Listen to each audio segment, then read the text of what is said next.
why don't we get started? And as you may have noticed, we are starting to record the event in case anyone is not able to join. We will be sharing the recording afterward. So give me just 1 second as I share my screen and give you some preliminary information. Hopefully you're able to see my screen. All right, thanks, Tom. So as you may or may not know, we represent the Higher Ed Technology Professionals Meetup group. So our purpose is to bring together CIOs and other high-level folks from various colleges and universities, just for networking and exchange of information, and collaborations amongst yourselves. There will be no sales whatsoever during this conversation. The intent is just to inform and assist and help you to network with each other. We believe in giving back to the higher ed community, and the rest takes care of itself. We are at about 711 members, and just in response to this particular meetup, that number of members increased quite significantly, given how much interest there is around Workday. For today, I'll just spend another couple of minutes on welcoming you all.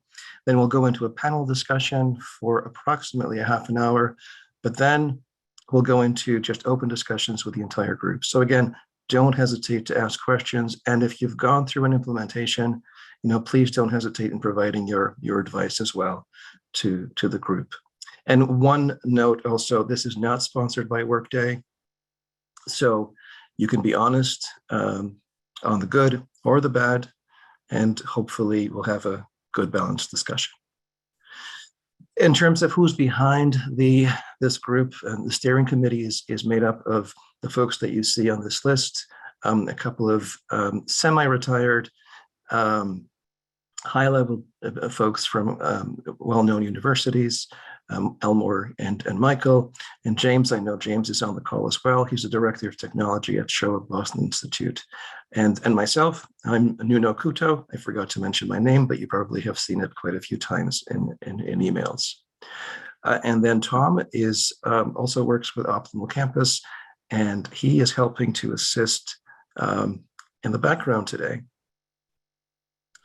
So in terms of quote unquote, rules of the road for this conversation, feel free to join the discussion as you feel comfortable. You do have the power to mute or unmute. You can also raise your hand, and you can also add comments to the chat, and we'll do the best that we can to make sure your questions are addressed. After the meetup, we'll send you out a questionnaire and the recording, just in case you missed someone missed the call, or you just want to refresh your memory. But we're about to start, and without much more delay, I'm going to pass it over to Steve McDevitt, Mark, Kirk Bay, and Ben Rapin, all of which are either in the process of implementing Workday or have implemented Workday. So, Steve, take it away. Thanks, Nuno. My name is Steve McDevitt. I'm the Chief Information Officer of St. Anselm College in Manchester, New Hampshire. We're a 2,000 student Catholic Benedictine liberal arts college, and I am 3 months into a Workday implementation. When Nuno presented this topic, I was all in to figure out how best we can support each other, because it turns out there are a lot of people who are either thinking about this journey or are on the tail end of this journey or somewhere in the middle. And I think the three individuals we have today providing their experience and their background will be very beneficial to this group. Probably be easiest, I think, if we just sort of went amongst the three and just sort of presented who you are, a little bit about your institution, and sort of the elevator story about the elevator pitch about how you got to where you are currently with Workday. And I think maybe we should just begin with Ben. Right. So, hi, everybody. My name is Ben Rapin. I'm from Grand Valley State University, and I am the Chief Technology Officer here. Grand Valley is on the southwest side of Michigan, in between Chicago and Grand Rapids. If you're not familiar, we're around 23,000 students total. And our Workday journey started back in the summer of 2020. We formed a team from across campus to review where we were with our ERP system and SIS, which was Banner, Illusion product. We had been with Banner since 2005, and our contract was coming up for renewal in 2024. So we knew that we had to have the conversation of what we were going to do next. We brought in Illusion to do a strategic alignment planning process and evaluation with us. At the same time, we also reached out to our peers at our other 14 Michigan publics and more broadly to see what people were doing in this space. We ended up taking about 18 months with a team of, I would say, 50 to 75 people, again, from across campus to evaluate what we wanted to do move forward. And we ended up with a decision to pursue Workday. And we used the E&I agreement as a starting point rather than doing an RFP before that, and moved forward pretty quickly once we knew the direction we wanted to take. Since then, we signed our paperwork with Workday in January of 2022, and we've since selected Accenture as an implementation partner, and we are at the beginning stages of business process review and kicking off our implementation. So happy to chat further. Thank you. Okay, Kirk, you want to go next? Sure thing. I'm Kirk Bay from Mercer University in Macon, Georgia. We're an R2 school with just a hair under 10,000 students. Got 4 or 5 campuses around the state. A few years ago, our vendor told us they were sunsetting our product. It's an old Power Builder app built back a few years ago, and they didn't know when they were going to sunset it, but they were going to. We looked around at best of breed options and decided it was better just to have everything in one suite. So that limited us to Oracle or Workday, and we decided to go with Workday. We're 8 months into our implementation, and it's been a roller coaster ride for sure. I'm glad to talk about our experiences and the ups and downs. That's all I got. Thanks. Okay, and you, Mark. Hi, Mark Albert. I'm currently at DeSales University, where I started in December of 2021. But prior to coming to DeSales, I was at Furman University, and Furman implemented Workday platform, the HCM Fins payroll, in July 2018. And then in February of 2019, began the implementation of Workday Student. And that wrapped up August of 2021, and I was the technical lead and the service owner for the Workday project. So I was the AVP of Enterprise Services at the institution. Furman is about 2,500 students, and it's a Division I school, so it had different reporting requirements as well.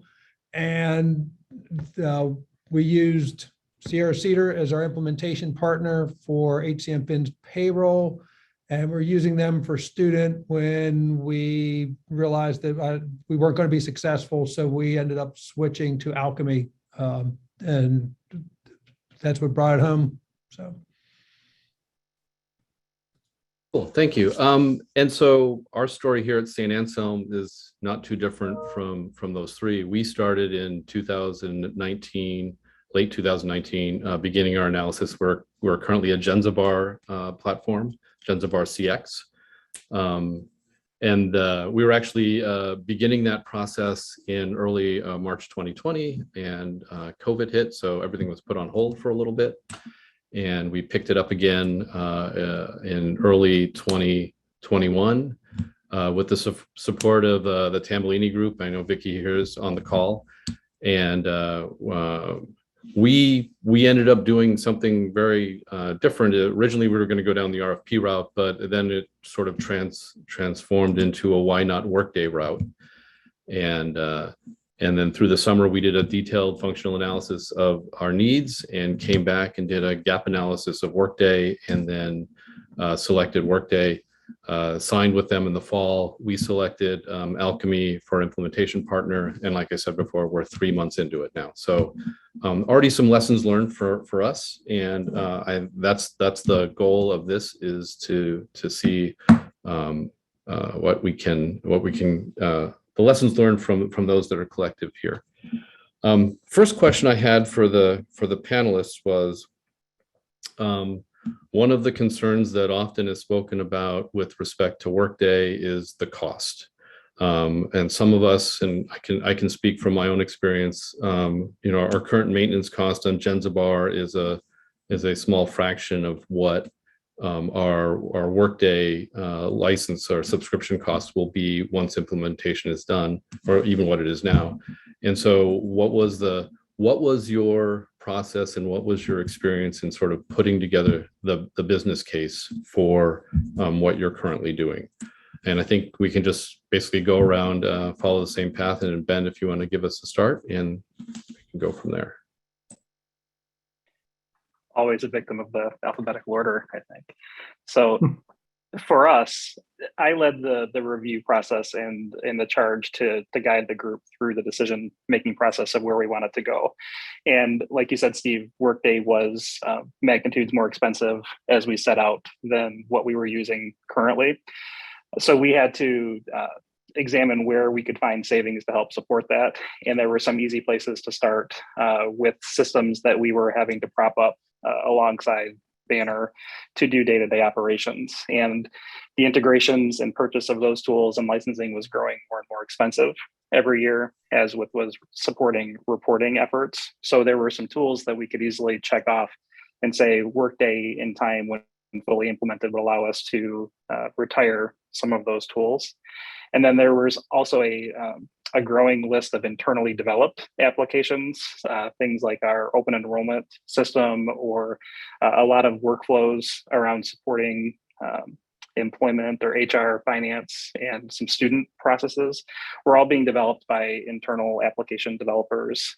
And that list was getting larger and larger. The teams were growing to support those. And we see that those could reduce or allow those folks to do different things once fully up to speed on Workday. So we were able to put some savings into that bucket as well.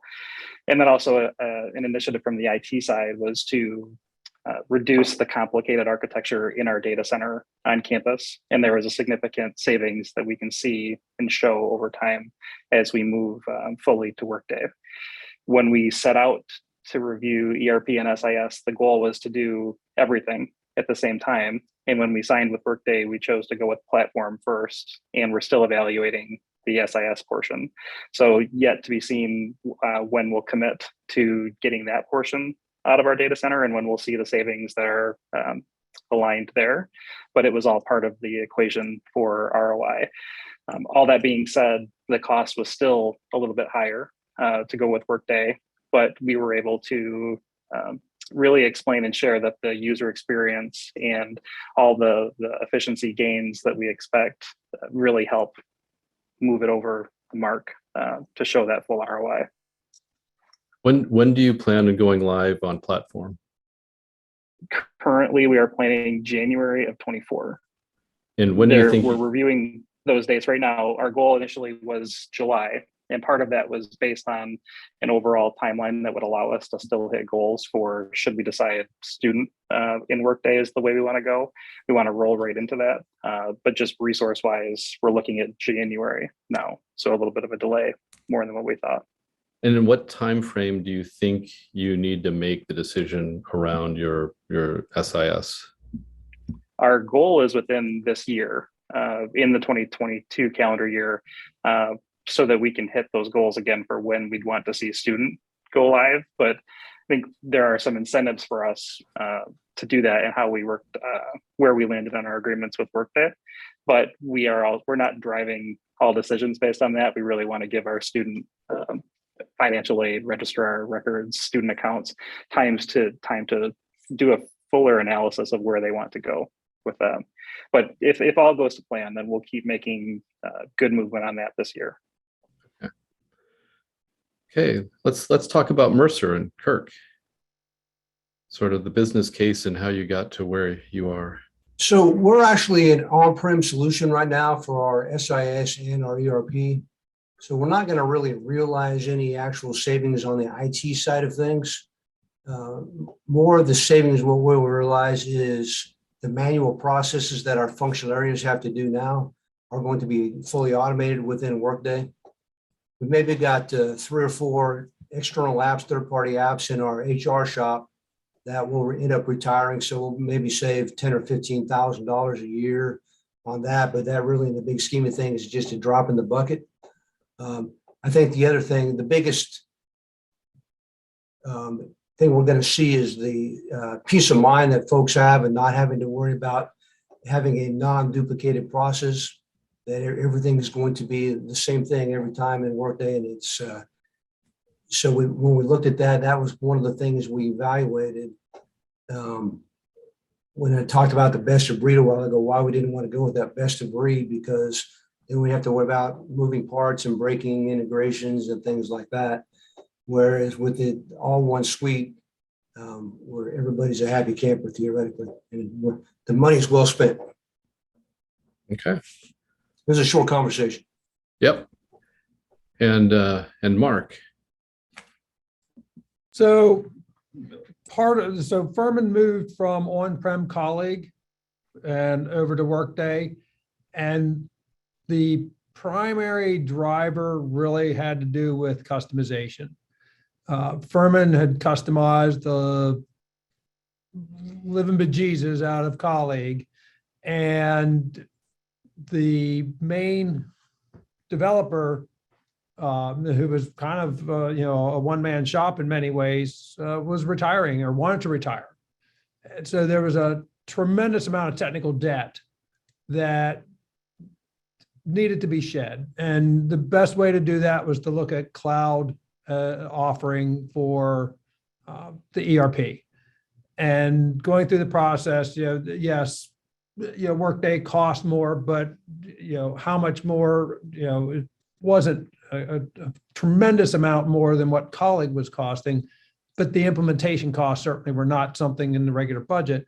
But in addition to shedding the technical debt, it was also an opportunity to shed the risk associated with having the crown jewels on premise. And certainly we all know ransomware is running all over the place, and you've got to do a lot of extra hardening of your environments to try to protect your data. Well, by moving it out to a vendor in the cloud, you move some of that risk responsibility. So that was also a driver in the return on the investment argument. But the end piece was also stop the customizations, shed the technical debt, eliminate the continual moving of the debt, and start focusing on, as an institution, work within the confines of the product so that 5 years, 10 years, 15 years down the road, you're still adopting best of breed instead of sticking with something that you've customized and just have all that debt that you just put into a cycle. So it really was about shedding the technical debt and really helping to decentralize. Everybody wants to, I'll just let IT do it. Well, that was something we were trying to also drive away. So those were all the drivers that helped sort of make the argument, let's make this change. Here at St. Anselm, we have a very similar story. Our drivers were literally about, again, we had a Genzabar CX system that I believe was put in 2005. We worked with some advisors and consultants from the Tambellini Group, and Dave Kiefer came back. I'll never forget the comment. He called me one day and he says, we should rename the college. And I said, what should we rename the college? He said, we should rename the college Saint Spreadsheet. And because so much of the process of the college required us taking data out of our ERP and our student system just in order to get things done, that's how we lived. One of the comments I saw come across the chat is if everybody could just sort of share what Workday components they're implementing, just so people on the call understand that. Here at St. Anselm, like I said, we're currently implementing platform, which is HCM and finance. It's pretty standard what we're doing. And then 3/4 of the way through that implementation, we're going to start implementing student. We actually have an outstanding question right now that whether we're going to continue to use power fades for financial aid or whether we're going to migrate to Workday financial aid.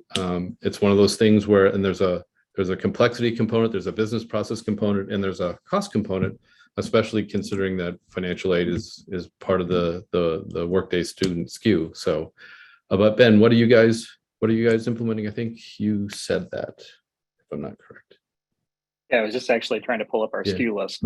It's a pretty long list of things when you look at platform, what you can opt in or out of as you're doing that. But so initially we're doing the platform for business, finance, HR, payroll. We're also doing tools like Pecan for some sentiment, Prism for reporting. We added on things like advanced compensation on top of the basic comp. So as we worked through the process early on with Workday, we identified all the SKUs we wanted with them. And then I think one thing I would add to the last part is we also worked with Workday on an ROI exercise or a value exercise. They helped us with some of that ROI justification and gave some numbers that even while they seemed very optimistic, if we could show, a percentage of that ROI, it still helped prop up our case. Okay. And Kirk, what are you guys implementing? HCM finance, budgeting with the adaptive planning, Prism, the advanced comp, pretty much everything with the kitchen sink, I think. Okay. And Mark? Yeah, Furman's HCM, Fins, payroll, and student, and adaptive, and Prism. One thing to Steve, your point about power fades. The day before we kicked off the student project, Workday told us that their financial aid would not support institutional methodology. Right. So we had to put in, they told us power fades. So we were implementing power fades at the same time. So power fades is a really nice tool. But again, you have integrations and all those other pieces that you have to sort of layer in with that. So if Workday's financial aid module is capable of supporting the institution's methods of financial aid, I would probably advocate going that route, because power fades in 2025, I think, is putting their cloud service out, and it's supposed to be more like a new implementation instead of a migration. That's actually a very, very good point. If an institution like us is power fades already and not institutional methodology, then the question then becomes, does Workday Financial Aid currently support our current process? It is sort of a loaded question, because then you almost have to redecide or reevaluate that same decision in 24, 25, because are you going to migrate to power fades cloud and have a second set of migrations and integrations going on? One of the things I wanted to sort of steer the conversation to, and this is a question that I think comes up a lot in all of our Workday implementation discussions, is in terms of I've only worked in 2 institutions and for a short amount of time, and it was clear to both of them that we all, I'm sure we all have a very similar story. Is we have a core group of people, both in our HR areas, in our finance areas, in our student areas, that understand and basically keep our institutions running. And then in order to implement this level of change, we're going to turn around and ask them basically to be the key personnel on a huge implementation. Oh, by the way, and continue to do their day job.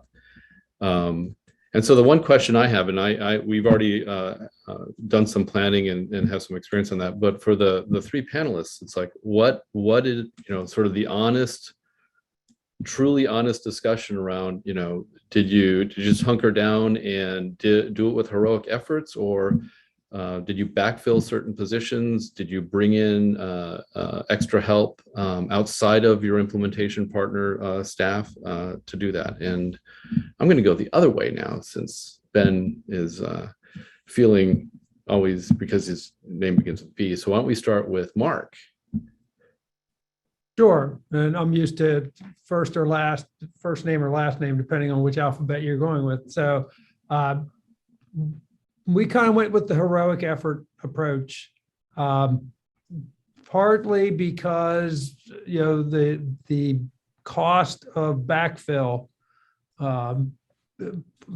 staff was going to be a challenge, we felt, because how many people want to sign on for like a 2-year job? So we worried about that. And then we also worried about if we had people solely dedicated to the project and not interfacing with everybody else in offices and whatnot, then we would end up with silos of information. So we really, and the people did do heroic effort. I mean, we worked them really hard at Furman, and we were burning them out, but they just kept on going. And we also did it through the pandemic, which added, extra layers of stress to the entire project. We only brought in some outside resources. We found one individual that was really helpful with the integrations to do additional integration work. And, that person became all but a part-time employee. And, for the most part, we also struggled with some turnover. I mean, you guys know the Workday ecosystem is alive and well. And as our staff, got very strong in parts of Workday, the implementation partners were snatching them up. So we struggled with some turnover as well. But, it was just really a heroic effort, and a lot of work from everybody, from internal, the project management of from internally to the people working in all the different offices. And Kirk?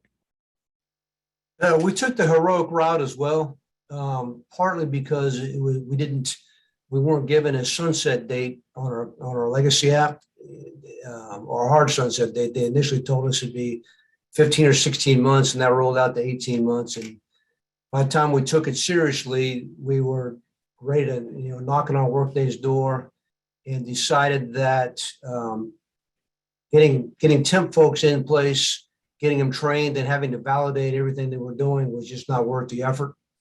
So we were just going to hunker down, and maybe any kind of additional funds we would expend on hiring temp workers, we may pay bonuses or something like that. We have leaned on our implementation partner a little bit and paid a little bit extra for them to do part of the integration work and more of the testing and more of the training. And so far, it's so good, it's working out. Folks are getting burned out. Part of my job is to convince them there's light at the end of the tunnel. Our go live date is in January. So it's been a sprint since September and 8 months to go. And I think we're going to do it. It's tough, but it keeps people engaged. That it does. Ben, last but not least. So, well, not directly tied to Workday as a project, a couple of years ago, we formalized our PMO office in our IT org structure to prepare us better for large projects like this. So we had some support there going into the project. For resources for Workday, we've planned on around the addition of 12 backfill positions in different areas for 2 years to support the implementation. And that was done in a way that the funding could be used for temp staff, long-term contract employees, or staff overload if needed. So there's some flexibility there. And we also bolstered some of our areas with Accenture, our implementation partner, where we knew that we would be short.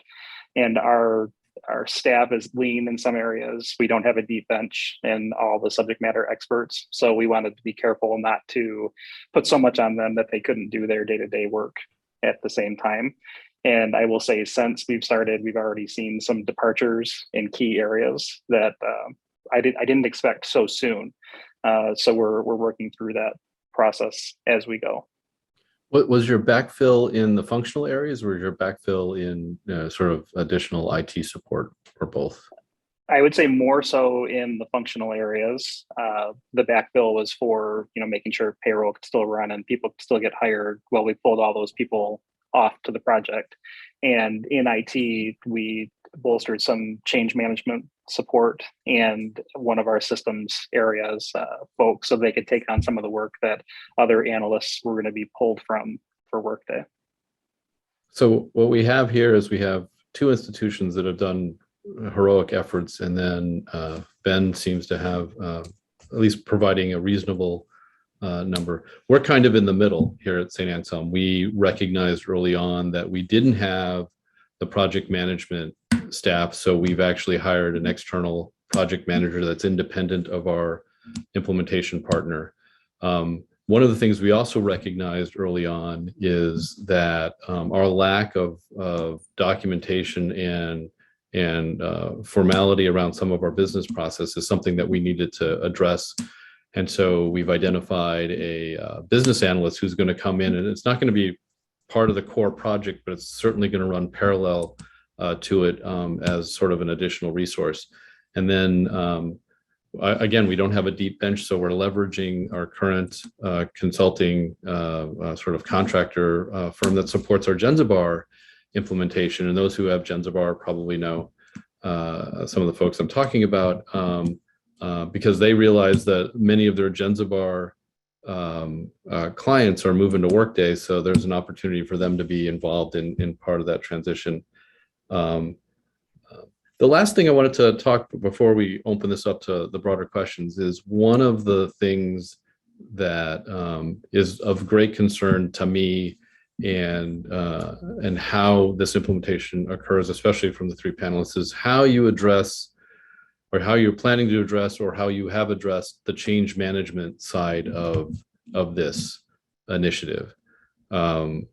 Somebody actually, I convinced the president of our college to stop calling this a technology project, because it's not. I convinced him to stop calling it a strategic project, because it's not. Where the real goal of our Workday implementation is to improve the operational efficiency of the college. If you consider that strategic, then my definition of strategy and his is very different. But he eventually agreed, and he stopped calling it a technology project, and he stopped calling it strategic, which is good.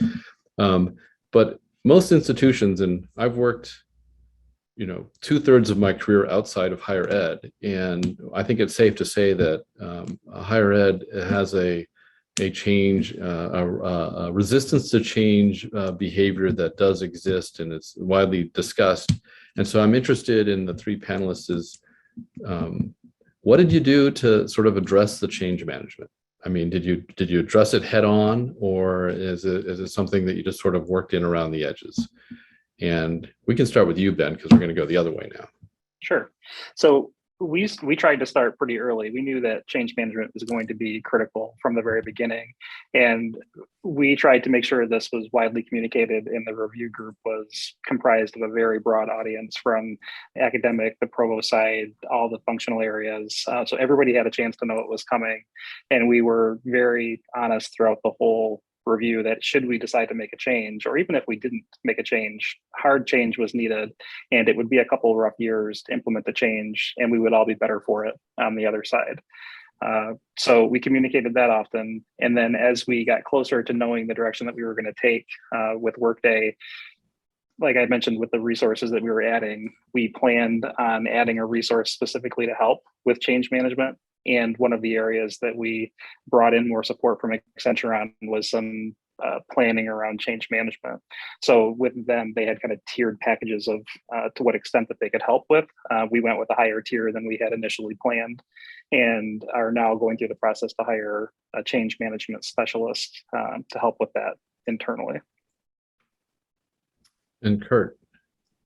One of the things you touched on a second ago, Steve, was the non-documented processes, and we built that into our change management process. So as things were changing, pardon the pun, we would let the masses know how policies were going to either be created and or changed, and then put those out, shotgun them out to everybody via website and our marketing campaign and advisory panels of folks, power users in every school. And what that did is that allowed us to get feedback, because everybody does things differently here. And I'm sure we're not the only institution like that. And that allowed us to modify policy and address any sort of change management topics so we could standardize them and make sure everybody heard the same message. We ended up using Accenture folks for our change management. We're still using them. And I don't know what we're going to do once they're gone. I don't know if it's going to be an IT function or something else. Probably be IT, because I think we're usually the collectors of those things. Yes. And Mark? So for the platform part of the implementation, we thought the message was clear about what was going on with the campus and that they understood. And I think we really kind of realized that people weren't really understanding the change or the concept of the change and change management.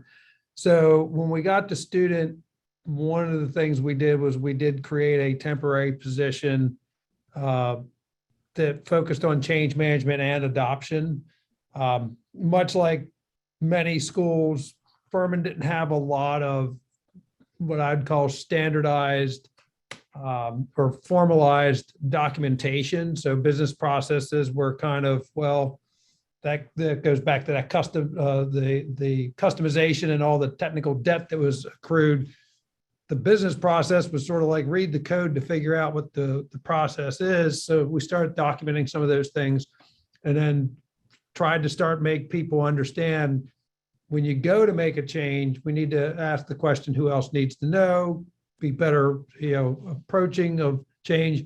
But then we also ran into the over message problem where we were trying to keep people informed and they just kept seeing the word Workday. And they, after a number of years, they were tired of seeing the word Workday. They just wanted to know, when's it done?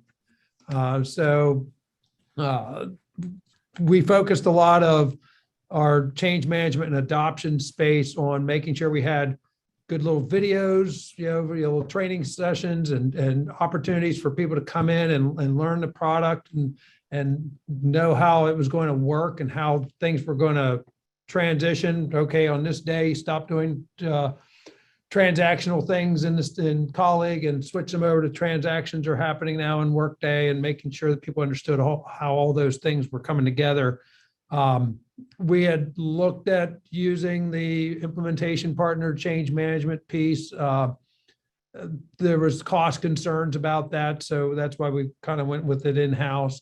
And then we tried to take change management and turn it into more operational management going forward. As you guys know, Workday comes out twice a year with their fire hose of changes called R1 and R2, and understanding how change management was going to work around those. We tried to bake that into the operations piece. So I don't think we did change management well, but we did it well enough to serve the purpose of the institution. So that's one of the things that we convinced our leadership early on, and we're leveraging the Alchemy change management team as part of our implementation process. And so far that's working very well, because it's a completely, I won't say it's completely, it's a separate and parallel set of activities to the implementation. And so it sort of removes some of the load from our functional experts, our functional leads, into those who are more able to be involved. Also, we've included faculty in other areas from the college where we wouldn't normally have that discussion. I think now is a good time, and I know some people on this call who have implemented Workday, and I'm seeing through the chat that people are saying things are going live. I think those on this meetup today would be very interested if people have give me the two things, the one or two things that I learned that I wish I would have known before I implemented Workday. And if anybody wants to chime in and share that, I think that would be a very, very good place to start. Tom, are we seeing any hands? Here we go. No. Physical or otherwise? Either.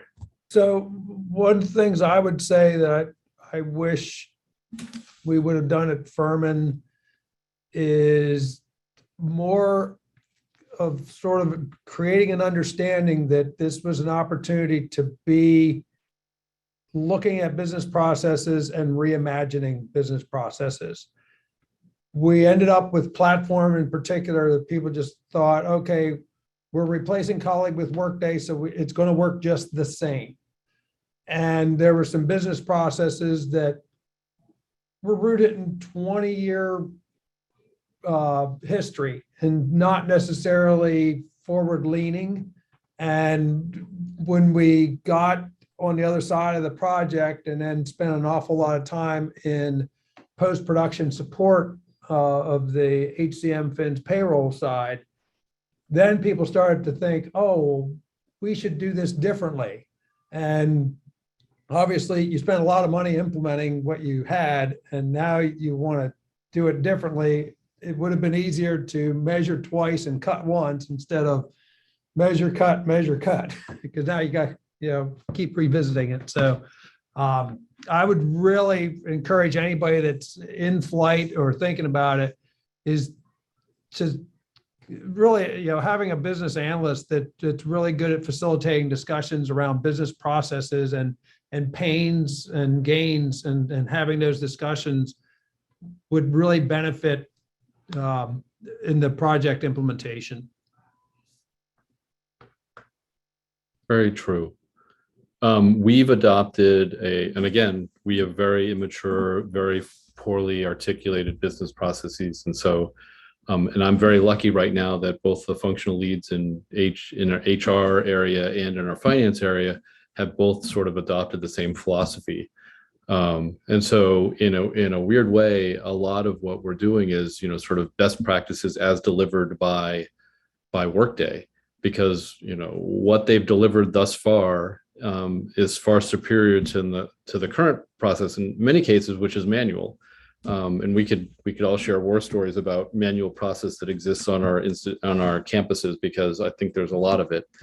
And so it's important to sort of, actually say that out loud, and very often, that our goal here is not to replicate what we used to have before, but it is actually sort of, and I say to my staff, bring us kicking and screaming into the 21st century. I think Philip has his hand up. Do you want to chime in? I know you have something to say. Sure, well, I've always got something to say. Sometimes it's actually useful. So I guess we'll find out in this case. I would say one of the things I guess I had wished I had known we implemented Workday HCM financials and student at Babson, my prior institution, went live on student, I don't know, maybe a year and a half ago or so. And I am at Berkeley College now, and we've implemented HCM and financials and have paused our student implementation. A lot of eccentricities around a music school that made it a pretty complex place, and we had acquired another institution, and so there was a merger of two institutions with different SISs, and got pretty complex. But anyway, what I wish I had known is that go live is not the end of the project, that we started to, after the pain and suffering of HCM and then financials, and having to do a lot of optimization work for the year after we went live, we started building a budget for that post go live year when, I think it's important to be transparent with your community that even though you're live, it doesn't mean you're optimized. It doesn't mean they're going to get all the reports that they had hoped for in exactly the way that they expected to get them. What it means is you have in a very exhausted way, crossed the finish line. And, you are now using, whatever the module is.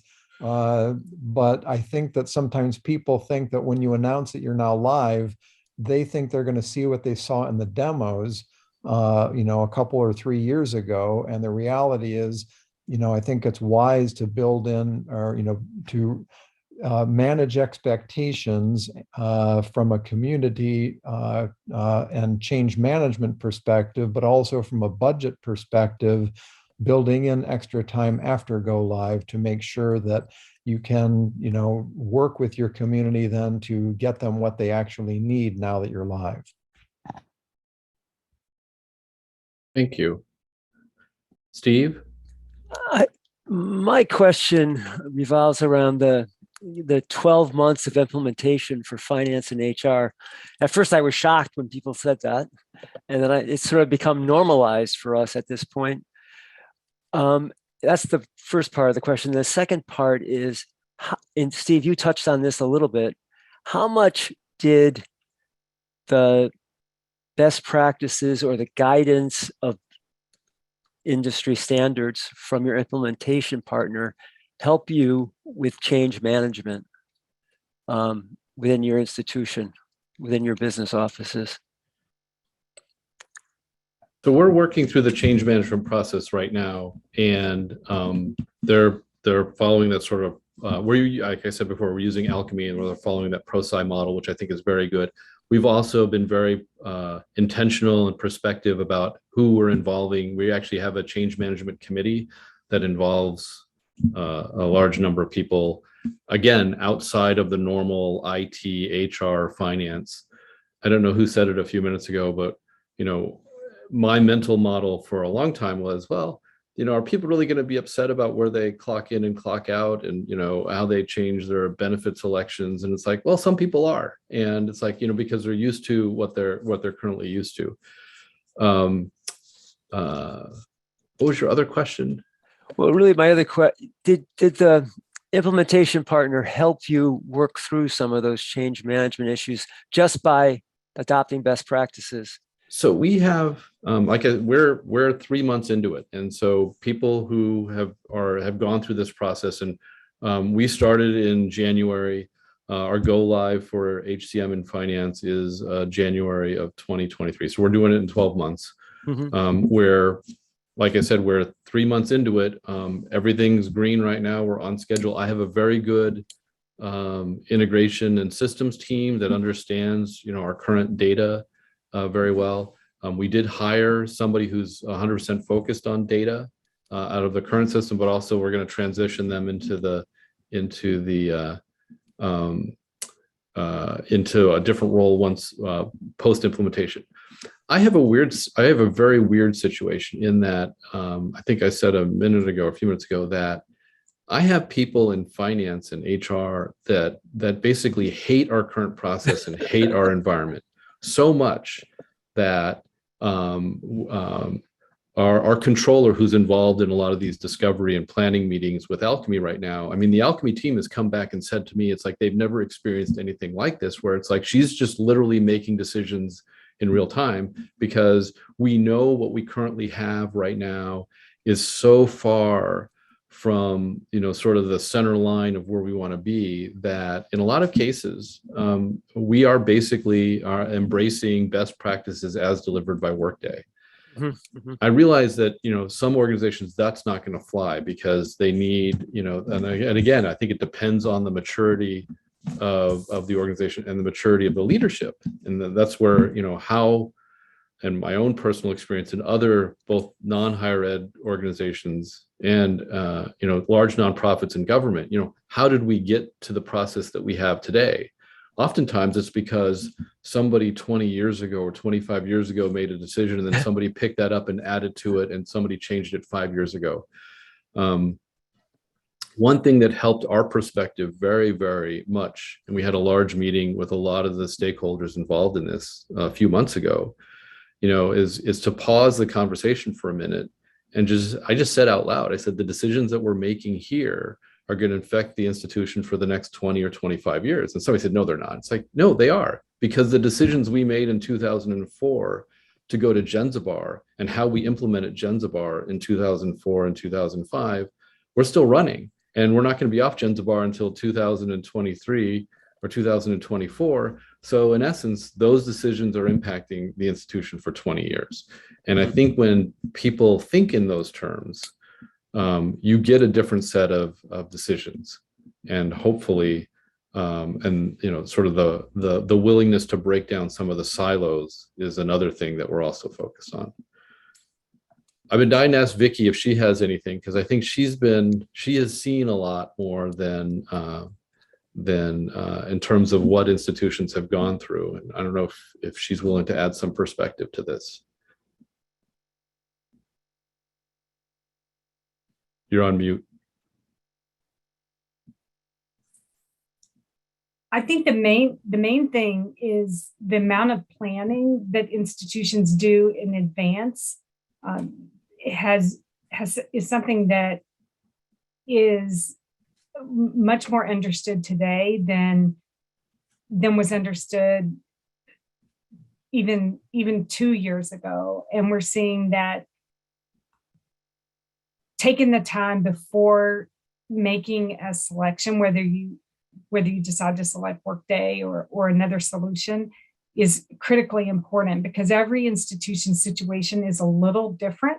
But coming to understand what your integrations are, how you're going to manage those integrations, what your needs are for change management, those are things you've obviously just brought up and discussed.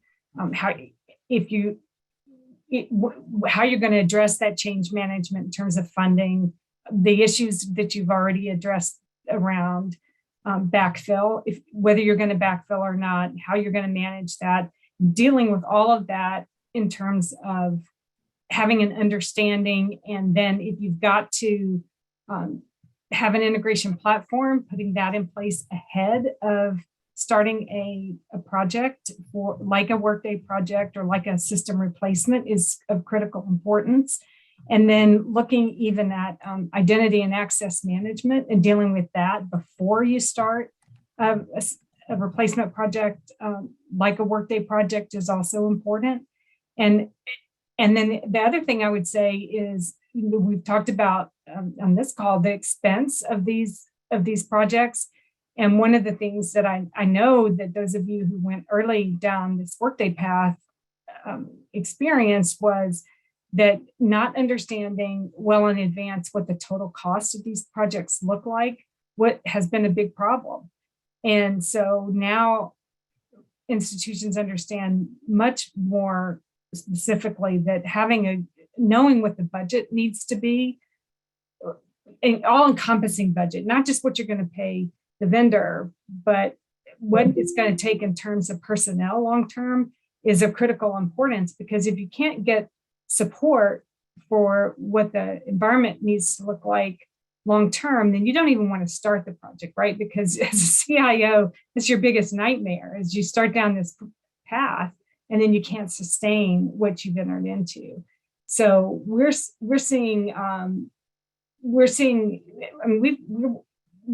institutions now really struggle that started down this path 3 or 4 years ago, 5 years ago, that are in an unsustainable situation because they didn't predict or project what the long-term implications would be of moving, for example, the Workday. So they, you know that now, right? So you're taking into account all of these additional considerations, and I think that's really a good thing from a market perspective, that we're seeing that's different now than what we saw before. People are still very anxious to move to modern platforms, but you're being much more careful and cautious about how you undertake these moves, which is very positive. I'm happy to say something else if you have a specific question that I didn't answer just now.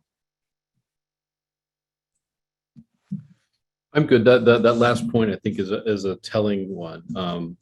As part of our analysis last year in 2020, one of the things that some of us realized was many of our staff had never worked with a modern system. And we say that out loud sometimes. Oh no, and when you start looking at, anybody who's worked with Genzabar, CX, I would not equate that to a modern system.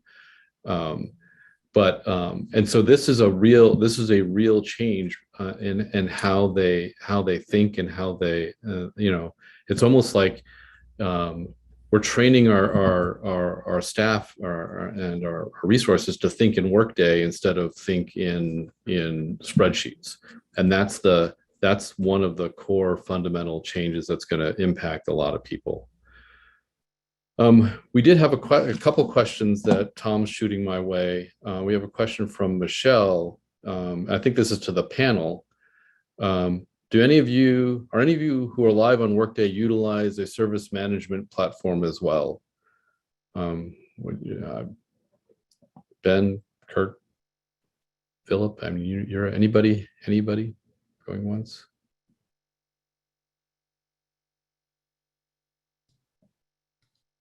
So Furman was using a different product for service management, like idle type ticketing type things. Just because Workday doesn't cover every product that's in your ecosystem. So. Yes. There was I think Vicky or somebody point up identity management and access control. One of the things that we did, and we're doing it in front of our Workday implementations, we're currently implementing Okta as and one of the benefits there is there's very good integration between Okta and Workday, and we're real happy with that. Some of the questions that are coming in the chat about integrations. When you actually do a Workday implementation, the integration list is rather long. And you often don't think about all the integrations that you have, because in a lot of cases you kind of hope and pray that once they're in place, they're flying very well on a normal basis. On the integration side for us, I mean, one of our drivers to Workday, because we never used, or we'd moved out of Genzabar for doing payroll and budgeting simply because it wasn't working for us. So we have all of these basic level integrations that exist between our payroll environment, our HR environment, our budget environment, and Genzabar. So that level of complexity is all going away. The way I sort of talk about St. Anselm is, we're sort of Workdays, and if you've seen the graphic that is used in a lot of these, Workday is in the center. We use the housing manager from Adirondack for housing. We use Slate for enrollment and admissions. We use Razor's Edge for advancement, Medicat for health records, Maxient for conduct, Okta for access control and authentication. And that's kind of our core universe right there. So we have, our goal is to significantly reduce our integrations. New Hampshire just happens to be one of those states where you can't force people to do direct deposit. Gotta love the live free or die thing here. So we actually still produce a lot of paychecks, like payroll checks on check stock, and still have to do that. And there's really no easy way around that. So that's one of the things that Workday won't solve until the state of New Hampshire solves that. Ben, you want to chime in on integrations? Yeah, so, well, we're obviously not live yet on Workday. Yes. We are with Team Dynamics for service management. We had implemented that prior to the Workday decision. So I would just throw that out there. Like you are also moving forward with Okta. For integrations, though, we've considered looking at tools like MuleSoft, or somebody else just mentioned SnapLogic. We've looked at those tools, but we're worried that since we're not already using them, adding them now would add to the complexity of the implementation. So choosing whether we bring those in now, but start on some other project to get up to speed on them, and then find the right way to work them into the Workday integration was a consideration, well knowing that we may get down some integrations that we wish we would have, or we may end up redoing later or revisiting if we think we could do it better with an iPass product. So that's just our thinking with that right now. We took the risk, and I understand exactly your point. We implemented Boomi late last year, and we sat everybody down on the team, the integration team for the Workday implementations, like, okay, we have to decide.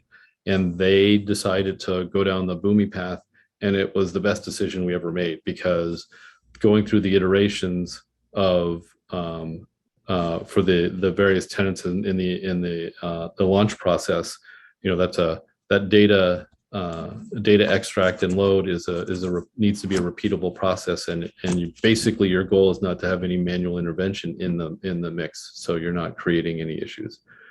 There was a hand raised a minute ago. Tom, did you have something? That was from. Yeah, that was me. Thanks, Steve. I just wanted to chime in on integrations a little bit. Muhlenberg College, if you didn't see the chat, and we've been live for about a year now on Workday Student, HR, and Finance prior to that. Our integrations, we really took a little bit of a different tack. We pull all of our data down out of Workday using their web services. Our implementers had used developed some Workday Studio integrations. I don't know how many of you all use those, but they were very challenging to maintain. And finding Workday Studio expertise going forward was troublesome. Whereas finding C# programmers and C programmers that can write web service code was relatively simple. So we took a little bit different tack where we pull most of our data out using web services, house that in a SQL Server database, and we have about 40 or 50 downstream, the Maxients, the Pyramids, all those sorts of applications, 25 live, and we fill all those downstream applications then from that middle database. And that's worked very good so far, so much so that we have rewritten our PowerFades integration, now calling directly the Workday Web Services, and we are about halfway through rewriting our Slate integration, because those were all done as Studio integrations, and they've been pretty challenging to change. We found that they work-ish for the most part, but when you get down into some detailed things like international students and other things, we have some challenges there. So we're all in on coding directly to Workday services for most of our integrations. Did that path come as an idea from your staff, or was your implementation partner? Is that a path that they sort of nudged you down? No, that was our staff. We had done that. We were a little known application, basically a homegrown application for our student information services. And that was using an odd database called Eloquence. So we started that with that application 10 years ago. So we had that middle level data structure built prior to even going to Workday. So we kept that same data structure and then just cut off what application was feeding it and pulled it from Workday. Had we followed our implementers direction, we'd probably be all in on about 50 different Studio integrations, each building separate files for all these downstream applications. And I have to give a bit of a shout out to Ravi Shankar, who's on a lot of these things. I think he took a similar path up where he was. So 5 years ago, when we were still looking at this and I heard that, I said, great, that's the same route we're going to go. I think he did a similar thing up where he was. Yeah, I think one thing I would say about integrations, as more schools develop integrations with Workday and student type tools such as Adirondack and Seaboard, the later schools will benefit that the implementation partners will have a lot of those libraries sort of built out. We benefited, when we switched to Alchemy, since they had implemented some other schools, they had some integrations that they were had already done in Studio. So it might be something that a library of integrations evolves within the Workday ecosystem the further on the maturity of the platform goes. Can I ask you a quick question about that, Mark? Because we had gone through a little bit of that when we were rewriting our PowerFades. And what we learned, I forget the school, but the implementer then views that integration almost as their property. And if you want to change it, you have to consult with them and they have to make those changes. Did you run into that with some of those integrations? That didn't sit um, real easy with me. Yeah, we didn't, I mean, we would reach out. Nobody was sort of being proprietary. Higher ed tends to be a little bit more sharing, obviously. Yeah. So, we were able to make any customizations and own it going forward. But when it came to power fades, that one was, there was a lot, since I was sitting on a SQL database already, that was a lot of flat file, out from Workday through the SQL database, then the other direction, same kind of process. But we did do a lot of Workday Studio integrations where at least the seed was started with another school. So, Okay. There was a question I think is good. Could panel members talk about their procurement process for both platform and their implementation partner? And it's good that we have a mix of a public institution here and some private. So, Ben, do you want to share anything? Sure. I shared a little bit earlier, but once we evaluated Workday, we used the E&I negotiated contract as a starting point for Workday. So we did not do an RFP for procurement there, and we involved our procurement team early on to make sure that we were doing everything correctly in that process. And then when it came time to the implementation partner, we did a closed RFP and worked with Workday to identify a short list of partners that we both agreed would be a good fit for us based on feedback from them and also from peer institutions. And then we put that out to bid and ran that process pretty quickly to determine a top three. And went through a review process with each of them, and then ultimately ended on our selection of Accenture. Okay.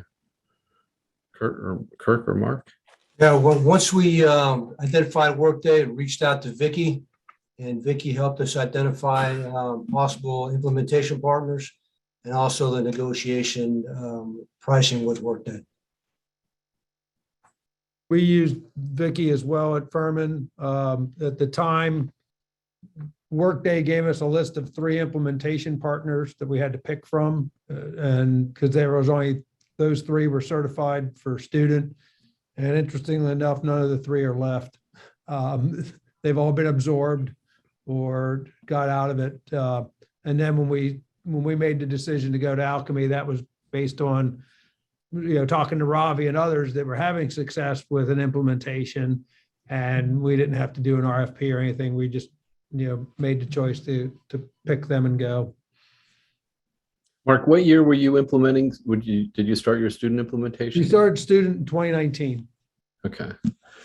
We were under Workday, we were school number 12 with student. So, and I know Tom was on the same, I think the same path, same timeline as we were. We were in that second wave.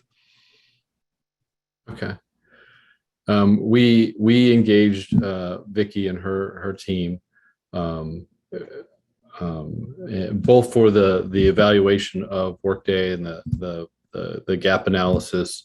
And then once the decision was made to proceed with Workday, she provided us some connections to do the negotiation, and then follow that on with the selection of the implementation partner.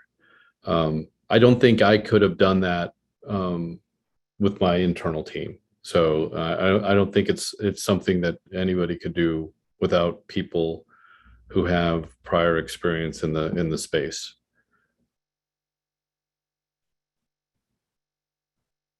Tom, I was looking, is there anything that boils to the top in the 100 messages in the chat? Well, there was a interesting comment from Kevin Davis about implementation partners and single shared integrations and how that can help remove siloed barriers. So I don't know if that's something you want to comment on, but it's not much of a question. Is Kevin still out there? Good question. Kevin, do you want to jump in and Hey, yeah, no, it was definitely not a question, more of an observation. We're like a lot of schools in the Oracle and Workday review right now and trying to pick which path we're going to go. One of the things that we're intrigued by, although it's really early in the consortium's work, is having kind of one implementation partner for Oracle within the HES consortium, sharing work product and sharing integrations between schools. So it's interesting to me hearing the experience of picking implementation partners, and of course not them being able to have that IP available between cases. But I think this conversation shows ways that we as IT leaders can hopefully find ways to connect between each other, share best practices. I am curious where these implementations are done. Have any of the schools been able to negotiate to own the IP for them or to be able to share them with other institutions? Or are the Alchemies of the world treating these as proprietary work product, can't be shared to preserve their opportunity to resell to other schools? So our license with Alchemy, for instance, it was work for hire. So anything they did was owned by the institution, not by them. That was how the statement of work and the service agreement was written. So if we wanted to share it with another school, we could. It is amazing the number of integrations that are already there and available. And part of it is just because there are certain dimensions of like the HCM benefits industry, which are pretty standardized to begin with now. And so once you've implemented Delta Dental, I'm sure Workday's implemented Delta Dental interface, 1,000 or 100 times. So there is a set of interfaces that are out there.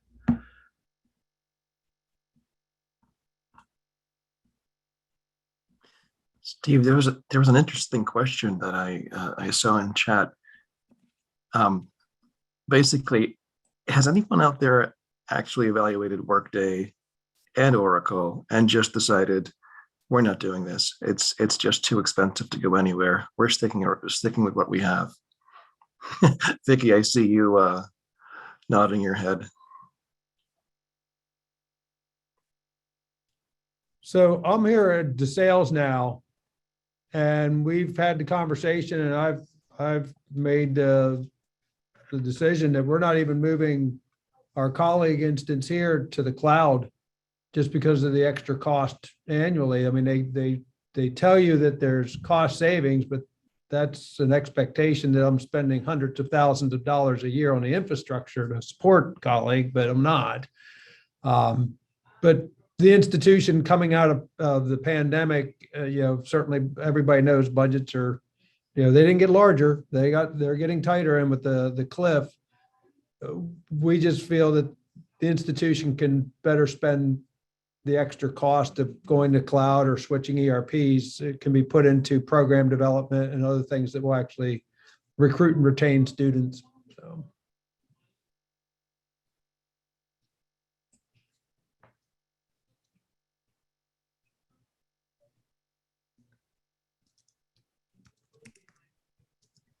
I'm just scrolling down. I'm at the University of Northern Iowa, and we basically drank the red Kool-Aid a few decades ago. And so we are running Oracle e-Business Suite and people on the business side and PeopleSoft on the student side.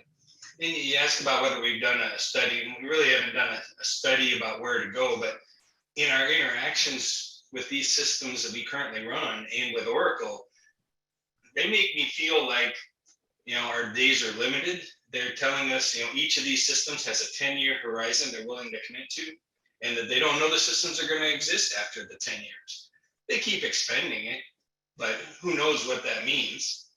And it's also clear in working with their staff that their goal is to retire these platforms and to move you to their cloud product. And so they're making it clear that we have to make a decision of some sort. I don't think staying is something we can do forever. Obviously, there's no critical factor right now. We have to be done in 2 or 3 years. We have at least 10. But, what does that mean? We don't want to wait 10 years and find out. Anybody else in the same boat or seeing these things? Well, it's funny.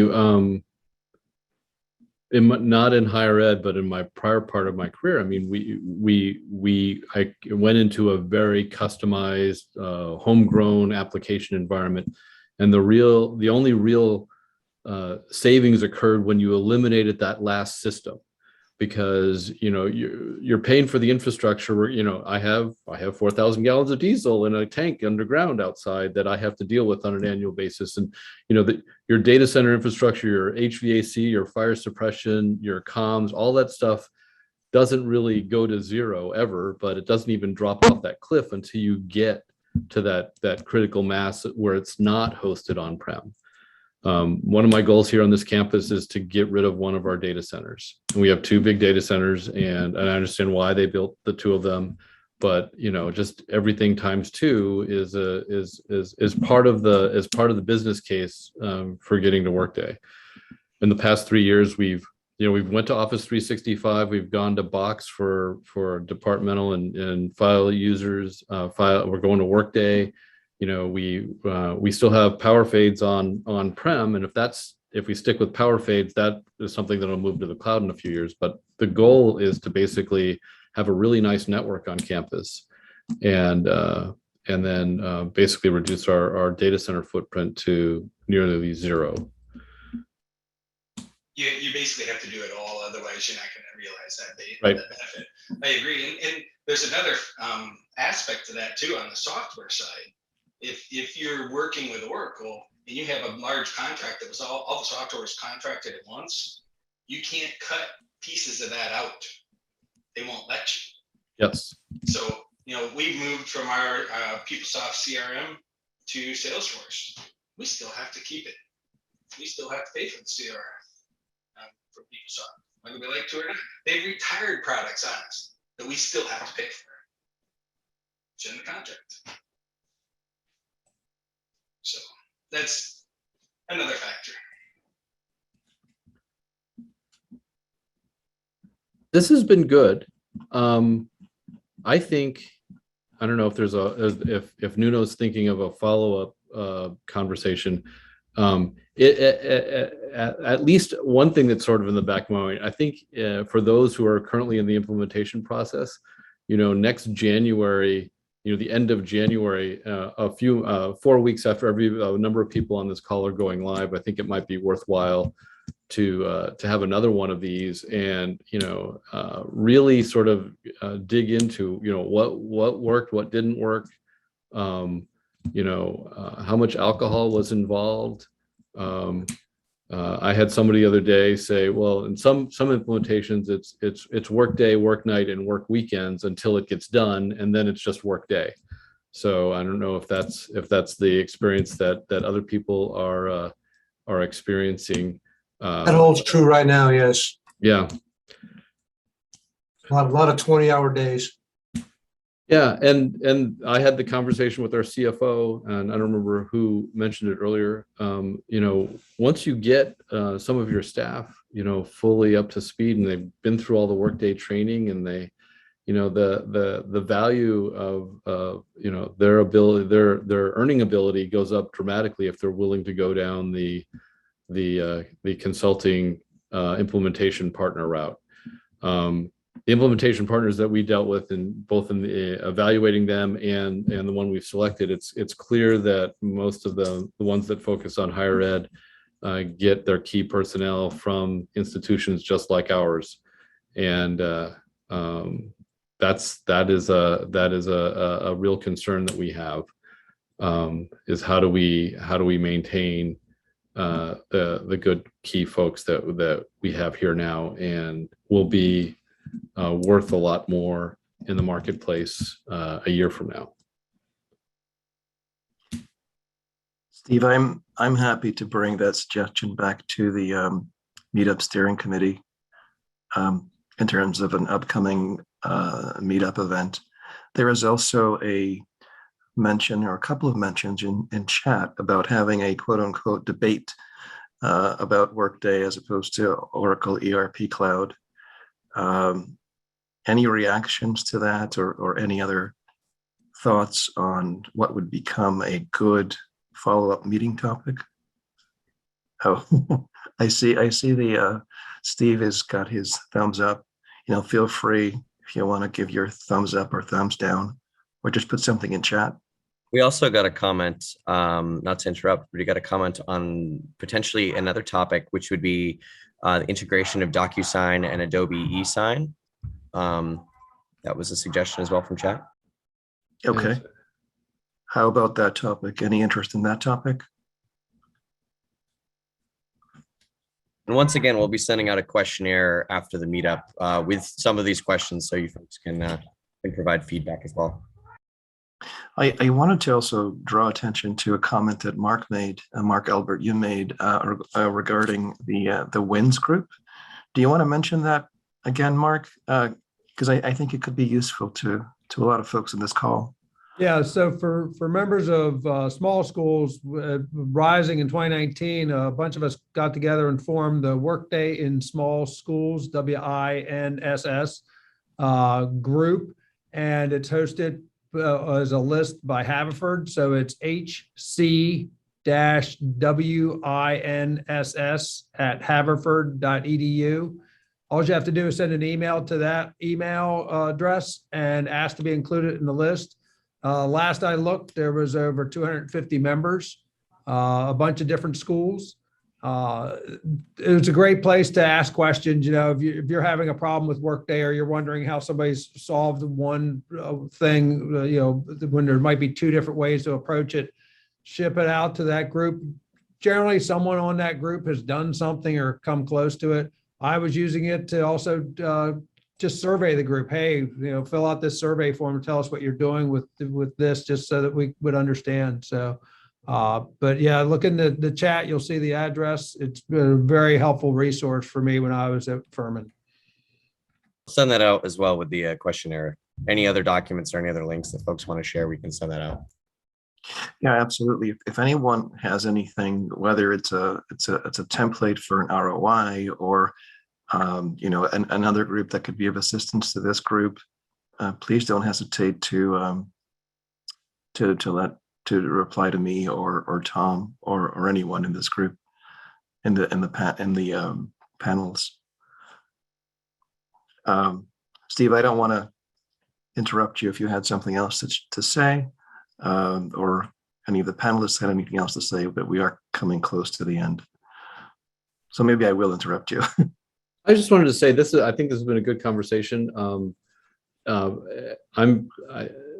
If people want to reach out to me and ask me about our experience thus far, I'm happy to share that. I think the